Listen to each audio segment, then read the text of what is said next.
নমস্কার, কমিউনিটি পোস্টের অ্যান্সার। কোয়েশ্চেনটা কি ছিল? একটি ট্রেন 10 মিনিটে 12 কিমি যায়। একটি টেলিগ্রামের খুঁটি অতিক্রম করতে যদি ট্রেনটি 6 সেকেন্ড সময় লাগে তবে ট্রেনটির দৈর্ঘ্য কত মিটার?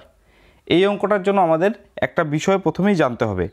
এখানে যেমন বলেছে ট্রেনটি 6 সেকেন্ডে একটি টেলিগ্রামের খুঁটি অতিক্রম করে, অর্থাৎ 6 সেকেন্ডে ট্রেনটি যে দূরত্ব অতিক্রম করে সেটি হচ্ছে কি ট্রেনটির দৈর্ঘ্য। এবার আমাদের কোয়েশ্চেনে কি বলা আছে? ট্রেনটি 10 মিনিটে যায় 12 কিলোমিটার। তো আমরা এটাকে প্রথমে 10 মিনিটটাকে সেকেন্ড করি আর কিলোমিটারটাকে মিটার বানাই। তাহলে লিখতে পারি 10 গুণন 60 সেকেন্ডে যায় 12 ইন্টু 1000 মিটার। তাহলে 1 সেকেন্ডে যায় কতটুকু হবে? 12 ইন্টু 1000 বাই 10 ইন্টু 60। তো 6 সেকেন্ডে যায়, উপরে শুধু 6টা গুণ হবে। সিম্পল ঐকিক নিয়ম। এটাকে যদি আমরা ক্যালকুলেশন করি তাহলে আসছে হচ্ছে 120 মিটার, অর্থাৎ ট্রেনটির দৈর্ঘ্য 120 মিটার। ধন্যবাদ।